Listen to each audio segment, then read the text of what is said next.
Hello everyone. तो मेरा नाम है मोहित और आप देख रहे हैं पीडब्ल्यू नर्सिंग वाला।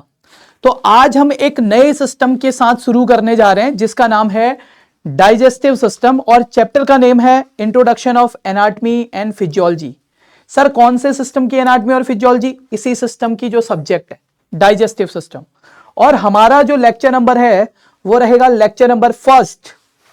तो आज डाइजेस्टिव सिस्टम की एनाटमी और फिजियोलॉजी का लेक्चर नंबर 1 हम स्टार्ट करने जा रहे हैं। तो चलिए फिर शुरू करते हैं। सबसे पहले आज के इस लेक्चर के अंदर हम क्या क्या चीजें डिस्कस करेंगे वो मैं आपको बता देता हूं। हम डिस्कस करेंगे मेनली एनाटमी और physiology of digestive system.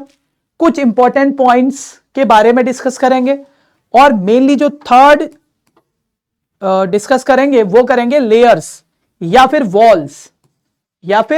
Walls of GI tract, gastrointestinal tract की वॉल्स के बारे में हम डिस्कस करेंगे। तो आज हम मेनली इन 3 के बारे में टॉपिक के बारे में पढ़ने वाले हैं। तो चलिए शुरू करते हैं।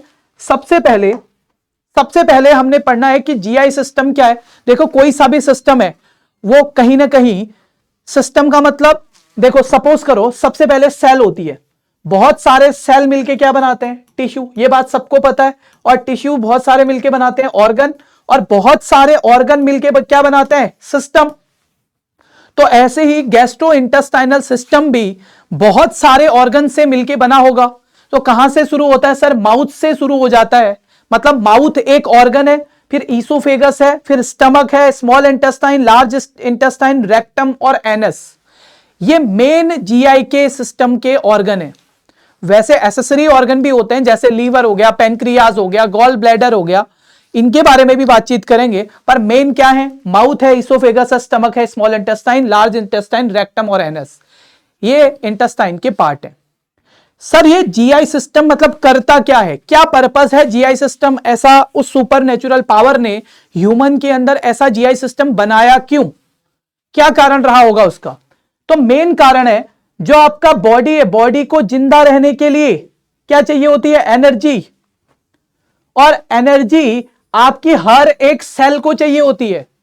और सेल के अंदर एनर्जी देने के लिए एक स्पेशल टाइप का कंपोनेंट होता है जिसको आप माइटोकॉन्ड्रिया के नाम से जानते हो। यह माइटोकॉन्ड्रिया क्या करता है सर? एनर्जी प्रोवाइड करता है। इसीलिए सेल जिंदा रहती है, ऑर्गन जिंदा रहता है, बॉडी का सिस्टम जिंदा रहता है।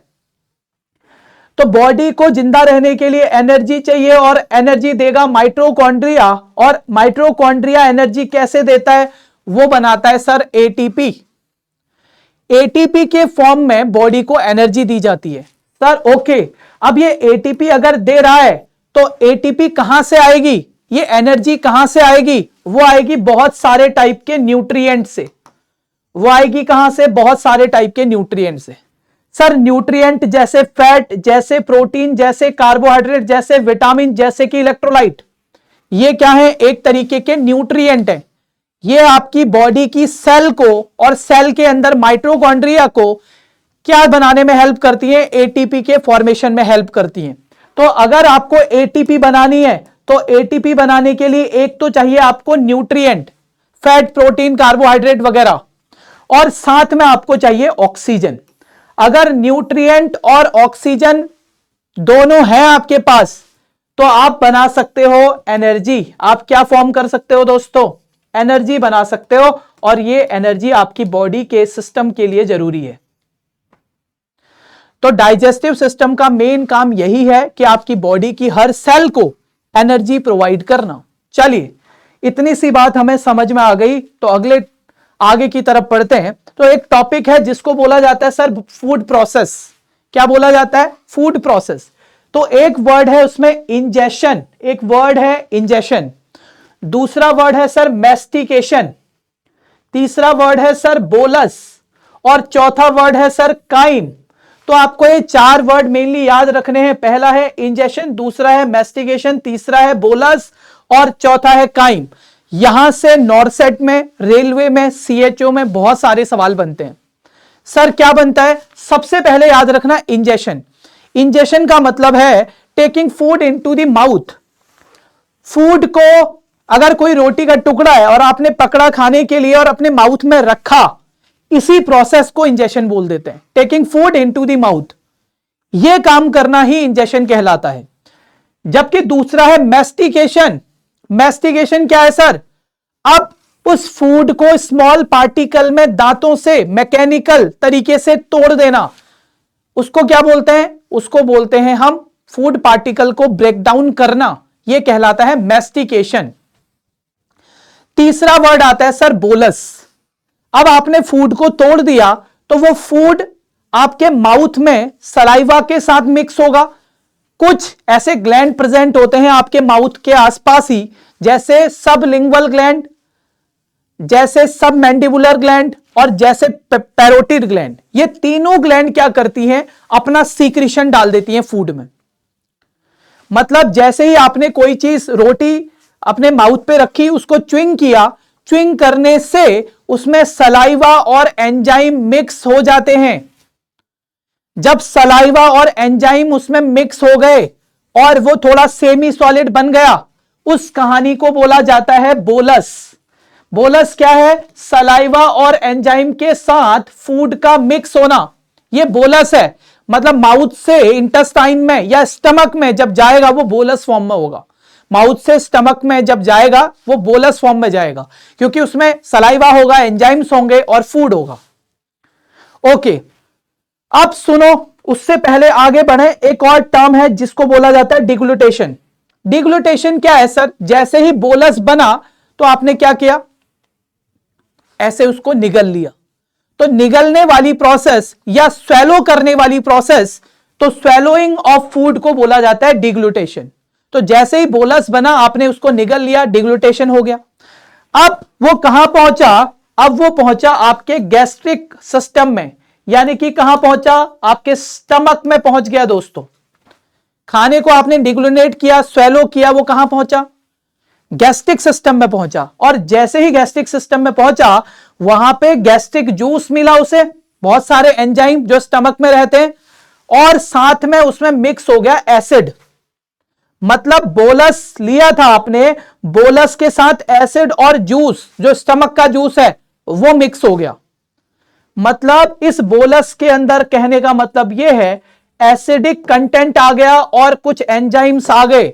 जब बोलस में एसिडिक एंजाइम, एसिड और एंजाइम दोनों चीजें मिक्स हो जाती हैं बोलस में, अब वो बोलस नहीं कहलाता, वो बदल जाता है और उसका नाम है काइम। अब उसे बोला जाता है काइम। काइम क्या है? जब फूड में मिक्स हो जाए acid plus enzyme of gastric system, उसको बोला जाता है दोस्तों काइम। क्या इतनी बात क्लियर है? ओके, नेक्स्ट अगली बात करते हैं। अब कौन कौन से एंजाइम है सर? मेनली 3 टाइप के एंजाइम्स होते हैं आपके जीआई ट्रैक्ट में। मेनली 3 टाइप के एंजाइम होते हैं। सबसे पहला सर, सबसे पहला अमाइलोलाइटिक एंजाइम, दूसरा सर प्रोटियोलाइटिक एंजाइम, तीसरा सर लिपोलाइटिक एंजाइम। इनके बारे में हम बात करेंगे बाद में, पर सिंपल सी इतनी बात याद रखनी है कि आपके जो वो फूड है, जो आपने कार्बोहाइड्रेट रोटी खाई थी, वो कार्बोहाइड्रेट के फॉर्म में थी, ठीक है। सपोज आपने दाल के साथ खाई तो दाल प्रोटीन का फॉर्म हो गया। सपोज आपने दाल में घी डाल रखी थी तो घी फैट हो गया। तो आपने सपोज तीनों चीजें खाई हैं एक साथ, फैट भी, प्रोटीन भी और कार्बोहाइड्रेट भी। तो अब एक सिंपल सी बात याद रखना, सिंपल सी बात याद रखना। कौन सी सर? एक सिंपल सी बात याद रखना, जैसे आपने कार्बोहाइड्रेट कोई भी रोटी खाई तो कार्बोहाइड्रेट आपके माउथ से ही डाइजेस्ट होना स्टार्ट हो जाता है। समझ गए? कार्बोहाइड्रेट को डाइजेस्ट करने के लिए जो एंजाइम्स होते हैं उनको बोलते हैं अमाइनोलाइटिक एंजाइम, सॉरी, उनको बोला जाता है अमाइलोलाइटिक। हां, क्लियर है, अमाइलोलाइटिक एंजाइम ही बोला जाता है।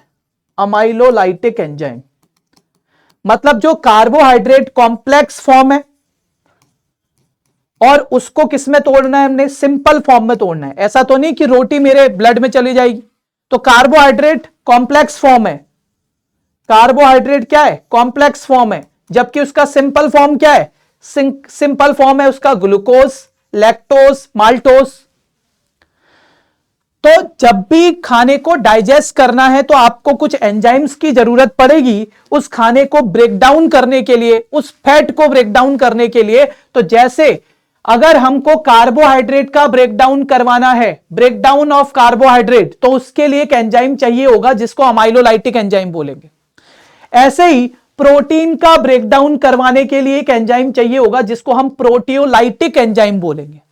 ऐसे ही हमें फैट का ब्रेकडाउन करने के लिए एक एंजाइम चाहिए होगा जिसे हम लिपोलाइटिक एंजाइम बोलेंगे। ओके सर, तो कार्बोहाइड्रेट आपके माउथ से ही इसका ब्रेकडाउन होना शुरू हो जाता है। अमाइलोलाइटिक एंजाइम आपके माउथ सलाइवा में प्रेजेंट होते हैं, तो कार्बोहाइड्रेट का जो डाइजेशन है वो आपके माउथ से ही स्टार्ट हो जाता है। लेकिन माउथ में केवल 10% कार्बोहाइड्रेट टूटेगा, स्टमक में नहीं टूट पाता। फिर वो बाकी का बचा हुआ 90% कार्बोहाइड्रेट आपके इंटेस्टाइन में जाके ब्रेकडाउन होता है और कार्बोहाइड्रेट मोनोसैकेराइड में टूट जाता है, मतलब सिंपल से कॉम्प्लेक्स फॉर्म में। अब कार्बोहाइड्रेट सुक्रोज, माल्टोज और लैक्टोज बन जाता है इंटेस्टाइन में ही।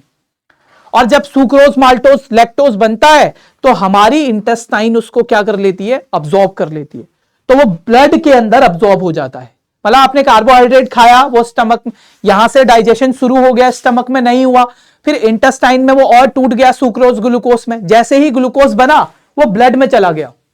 वो कहां चला गया, ब्लड में। तो इस तरीके से आपका, मैं ये कह सकता हूं कि अमाइलोलाइटिक एंजाइम का काम होता है कार्बोहाइड्रेट को ब्रेक डाउन करना, और कार्बोहाइड्रेट का जो मेटाबॉलिज्म है या डाइजेशन है वो माउथ से ही स्टार्ट हो जाता है।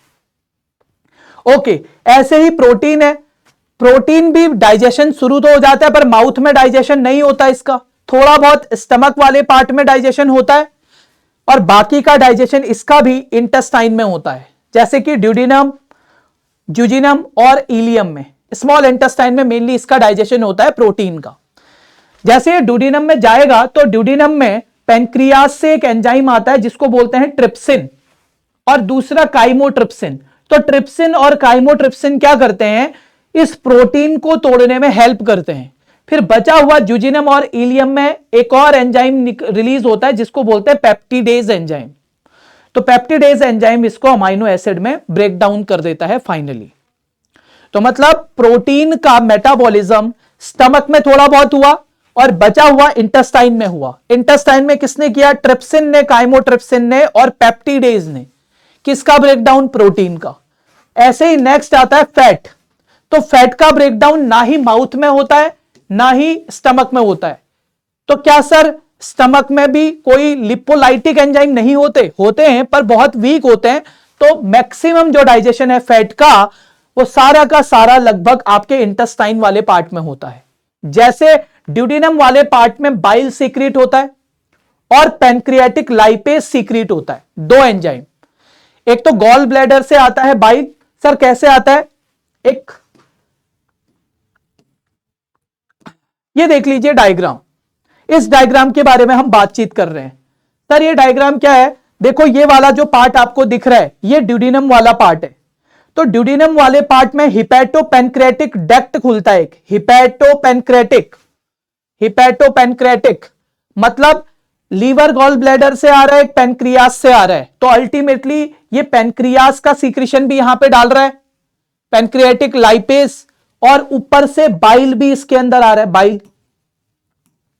तो यहां ड्यूडिनम के अंदर हमारी दो चीजें आएंगी, क्या क्या सर, एक तो यहां पे बाइल आएगा और एक लाइपेज एंजाइम आएगा जो किसके लिए जरूरी है, फैट के ब्रेकडाउन के लिए।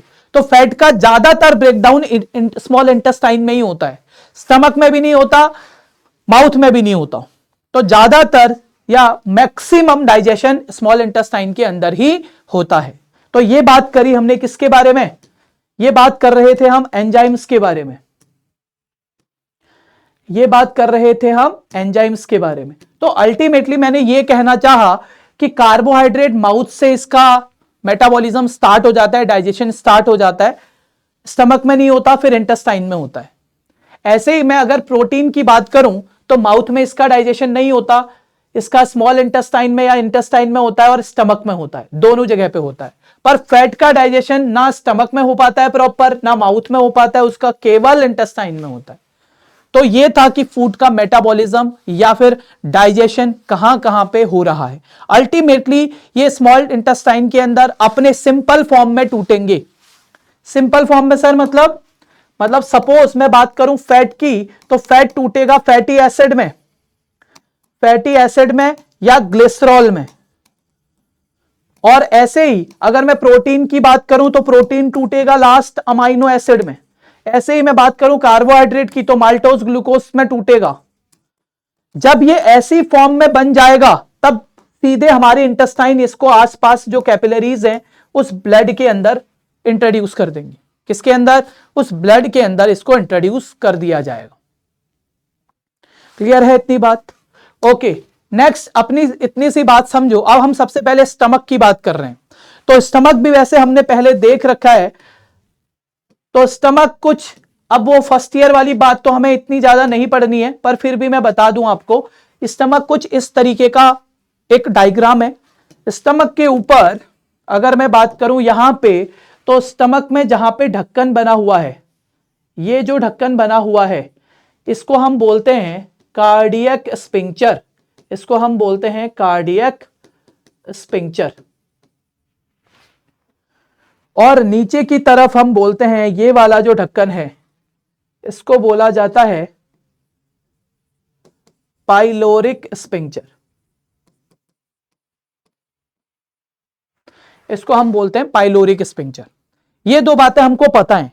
सिंपल सा, जब स्टमक खाली रहता है तो उसमें ऐसे कुछ टेम्परेरी फोल्ड बने रहते हैं जो आपको दिखाई दे रहे होंगे।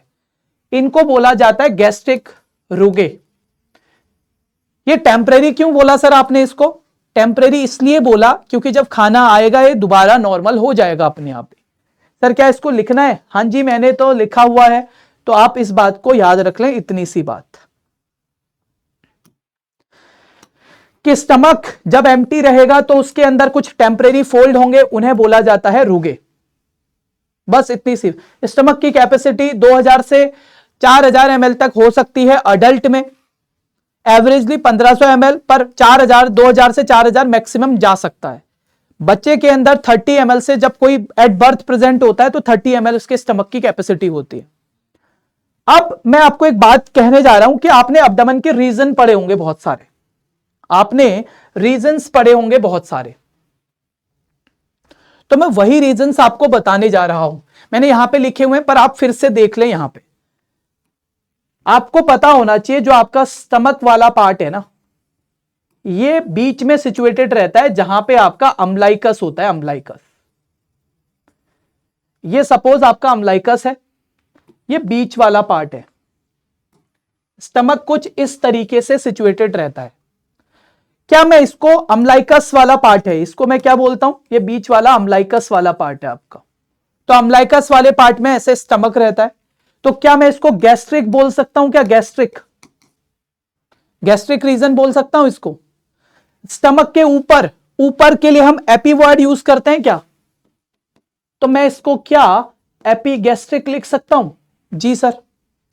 ऐसे ही नीचे के लिए क्या हम हाइपो वर्ड यूज करते हैं? Yes sir. तो नीचे की तरफ मैं इसको लिखूंगा हाइपोगैस्ट्रिक रीजन। ऐसे ही दोस्तों, जो आपकी ब्रेस्ट बोन होती है दोनों तरफ, ब्रेस्ट बोन होती है दोनों तरफ ऐसे, इनको बोला जाता है कॉन्ड्रियल। इनको बोला जाता है कॉन्ड्रियल या कॉन्ड्रियक बोन। ब्रेस्ट बोन दोनों तरफ है, इनको बोला जाता है कॉन्ड्रियक बोन। अच्छा, तो कॉन्ड्रियक बोन के नीचे की तरफ, कॉन्ड्रियक बोन के नीचे की तरफ यानी कि इस एपीगैस्ट्रिक अम्लाइकस से ऊपर की तरफ एपीगैस्ट्रिक रीजन था, तो उसके राइट साइड की तरफ जहां पे कॉन्ड्रियक है, तो कॉन्ड्रियक के नीचे की तरफ क्या मैं ऐसा बोल सकता हूं? कॉन्ड्रियक के नीचे है तो हाइपोकॉन्ड्रियक रीजन बोल सकता हूं। यहां भी कॉन्ड्रियक है तो यहां पे भी तो मैं हाइपोकॉन्ड्रियक रीजन बोल सकता हूं, हाइपोकॉन्ड्रियक रीजन। जी सर। तो ये राइट साइड पे है इसीलिए मैंने इसको राइट हाइपोकॉन्ड्रियक बोल दिया। ये लेफ्ट साइड पे है इसीलिए इसको मैंने लेफ्ट हाइपोकॉन्ड्रियक बोल दिया।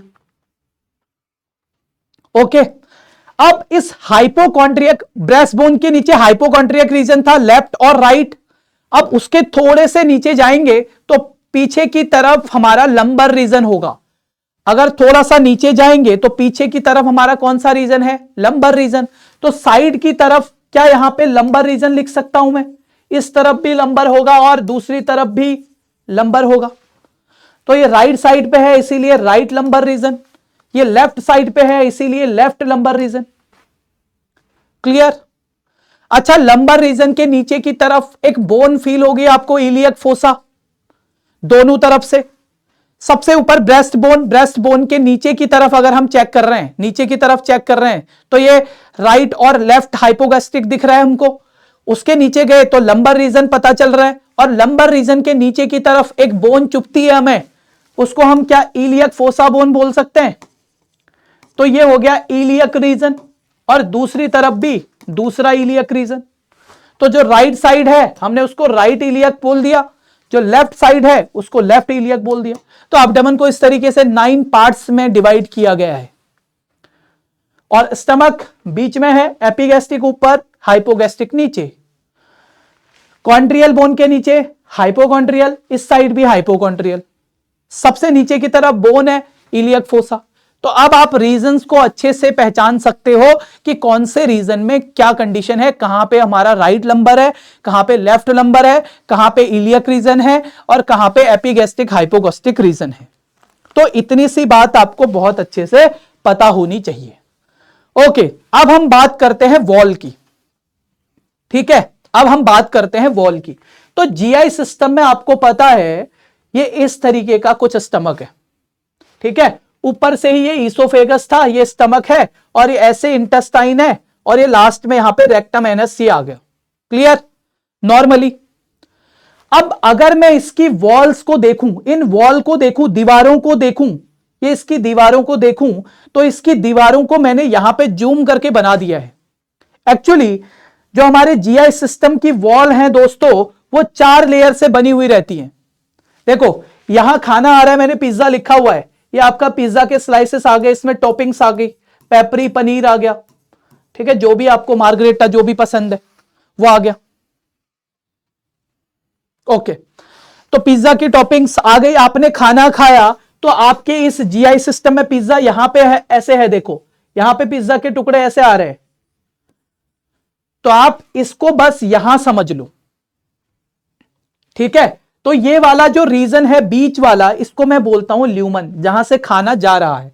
मैंने खाना खाया, मैंने सारी अपनी इंटेस्टाइन को ऐसे सुलझा दिया है, ऐसे लंबा कर दिया है पूरा, और ऐसे मुझे वॉल्स दिख रही हैं।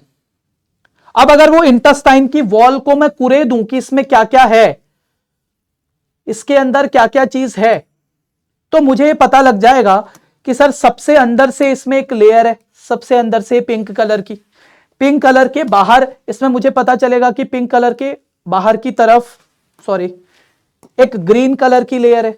मैं ऐसे बना रहा हूं याद रखने के लिए, उससे पहले रेड कलर की थी। चलो मैं दोबारा से बना देता हूं एक बार, तभी आपको समझ आ पाएगा। सपोज मैंने बात करी ये एक स्टमक है। ठीक है, अब स्टमक के इस वॉल पे 4 तरीके की वॉल है। सबसे अंदर ये पिंक कलर की दिख रही है आपको, दोनों साइड से पिंक कलर की।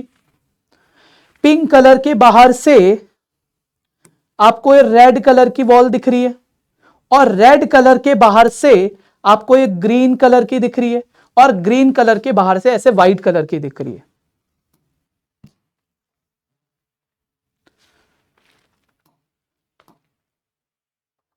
ऐसे ही थोड़ा सा यहां पे भी ऐसे ही याद कर लेते हैं। सबसे अंदर से पिंक कलर की थी, पिंक के बाद फिर ये रेड थी, फिर इसके बाद ये ग्रीन कलर की थी, और सबसे बाहर व्हाइट कलर की थी। तो पिज्जा एक्चुअली इसके अंदर यहां पे आ रहा है।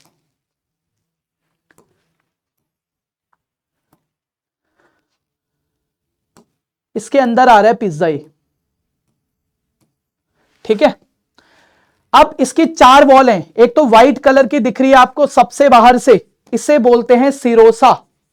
फिर ये ग्रीन कलर की आपको दिख रही है, इसको बोलते हैं मस्कुलर या मस्कुलरिस। इसके अंदर से रेड कलर की आपको दिख रही है, जिसको बोलते हैं सब म्यूकोसा, सब म्यूकोसा। और उसके अंदर से आपको पिंक कलर की दिख रही है, इसको हम पिंक वाली लेयर को या पिंक वाली वॉल को हम बोलते हैं म्यूकोजा। इन्हीं को मैंने निकाल के कुछ अलग अलग यहां पे बना लिया है। ये अंदर वाला बीच वाला ल्यूमन है जिसमें पिज्जा बह रहा है, वहां पे ब्लू कलर से बनाया है, यहां पे कुछ इस तरीके से बनाया है। अब इसकी जो पहली वॉल है इसको हमने म्यूकोजा बोला, दूसरी वॉल है इसको सब म्यूकोजा बोला, तीसरी वॉल है इसको मस्कुलैरिस बोला और चौथी वॉल है इसको सिरोसा बोला। तो जीआई ट्रैक्ट के अंदर मेनली 4 वॉल्स प्रेजेंट है। इतनी सी बात आपको ध्यान रखनी है, जीआई वॉल के अंदर 4 वॉल प्रेजेंट है। ओके, अब थोड़ा सा और डीप में चलते हैं। 4 वॉल कौन कौन सी थी? म्यूकोजा, सब म्यूकोजा, मस्कुलैरिस और सिरोसा। 4 वॉल थी। ओके, अब ध्यान से सुनो, जो म्यूकोजा वॉल है ना वो भी फर्दर 3 वॉल से मिलकर बनी हुई है। देख लो ध्यान से, जो हमने म्यूकोजा बनाई थी उसकी भी 3 लेयर है। ये म्यूकोजा वाली है, सबसे अंदर वाली यही है म्यूकोजा। तो म्यूकोजा ये बीच का तो ल्यूमन वाला पार्ट है। तो म्यूकोजा की फर्दर 3 लेयर है, ये epithelium layer, lamina propria layer और मस्कुलैरिस। इसके अंदर भी मस्कुलर लेयर है एक। म्यूकोजा की 3 लेयर होती हैं, कौन कौन सी? एक एपिथेलियम, बीच वाली लैमिना प्रोप्रिया और जो ब्लू वाली दिख रही है उसको मस्कुलर लेयर बोलते हैं। यह केवल म्यूकोजा के बारे में बताया मैंने। म्यूकोजा के बाहर की तरफ जो रेड कलर की थी उसको बोलते हैं सब म्यूकोजा। सब म्यूकोजा के अंदर लार्ज ब्लड वेसल्स होती हैं, कुछ ग्लैंड्स प्रेजेंट होती हैं और कुछ न्यूरॉन्स प्रेजेंट रहते हैं। इसके बारे में भी बात करेंगे। तो ये वाली लेयर है सब म्यूकोजा। अब ध्यान से सुनना, जो मस्कुलर लेयर है, तीसरी लेयर है बाहर की तरफ, इनर टू आउटर जा रहे हैं हम, वो लेयर 2 लेयर से मिलकर बनी है। एक तो जो सीधे ग्रीन वाली दिख रही होगी आपको, ये ग्रीन वाली, एक ऊपर की तरफ जो ऐसे लॉन्गिट्यूडनल है, जो ऐसे लॉन्गिट्यूडनल दिख रही है। तो कहने का मतलब यह है कि मस्कुलर लेयर 2 टाइप की लेयर से 2 टाइप की मसल से बनी हुई रहती है। एक तो लॉन्गिट्यूडनल लेयर और दूसरी दोस्तों सर्कुलर लेयर, और दूसरी दोस्तों सर्कुलर लेयर। बाहर वाली लॉन्गिट्यूडनल, अंदर वाली सर्कुलर। क्लियर है?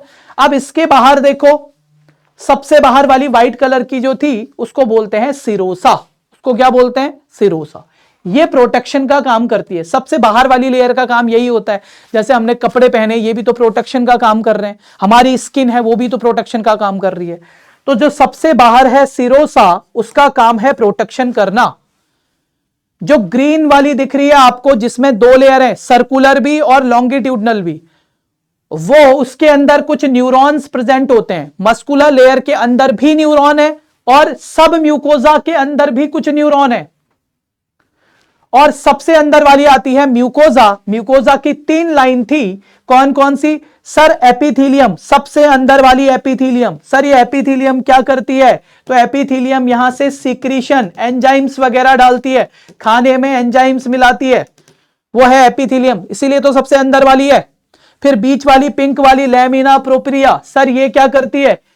इसमें छोटी छोटी ब्लड वेसल्स पाई जाती हैं और लिम्फ नोड पाई जाती हैं। किसमें सर? इस लैमिना प्रोप्रिया के अंदर। और म्यूकोजा की तीसरी लेयर है मस्कुलर लेयर। मस्कुलर लेयर के अंदर, मस्कुलर का काम होता है शेप को चेंज करना। अरे मसल से याद रखना, हमारी मसल क्या करती है? शेप चेंज कर सकती है ना।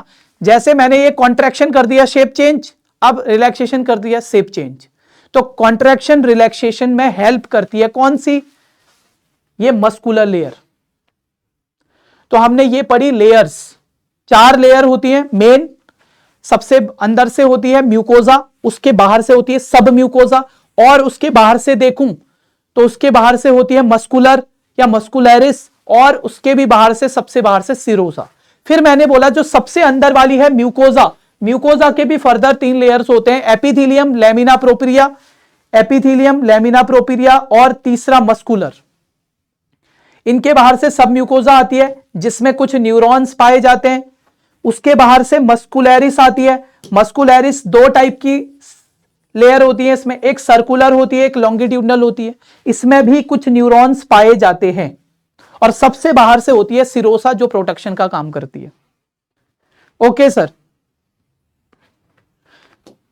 अब देखिए फिर एंट्रिक अब हमने बोला कि सर इसके अंदर कुछ न्यूरॉन्स प्रेजेंट है, मतलब जीआई सिस्टम के अंदर जो हमारी इंटेस्टाइन है, तो उस इंटेस्टाइन के अंदर और उस इंटेस्टाइन की वॉल के अंदर कुछ न्यूरॉन्स प्रेजेंट होते हैं। तो न्यूरॉन है, तो न्यूरॉन कहां है? जीआई सिस्टम को एंट्रिक सिस्टम भी बोलते हैं। तो एंट्रिक सिस्टम में अगर न्यूरॉन्स हैं तो ऐसे सिस्टम को हम बोलते हैं एंट्रिक nervous system. एंट्रिक nervous system. Okay sir, अब मेरी बात को थोड़ा सा और ध्यान दो।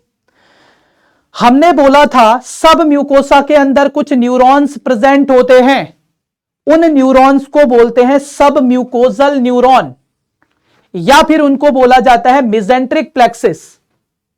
ऐसे ही मस्कुलर लेयर जो सर्कुलर और लॉन्गिट्यूडनल होती है, उनके बीच में भी कुछ न्यूरॉन्स प्रेजेंट होते हैं, उन न्यूरॉन्स को बोला जाता है ऑर्बिक प्लेक्सिस या माइंट्रिक प्लेक्सिस। सब म्यूकोजा वाली मिसेंट्रिक प्लेक्सिस और मस्कुलरिस के बीच में जो प्रेजेंट है, दो मस्कुलरिस लेयर सर्कुलर और लॉन्गिट्यूडनल के बीच में जो प्रेजेंट है, ऐसे न्यूरॉन्स कहलाते हैं ऑर्बिक प्लेक्सिस। क्लियर है इतना?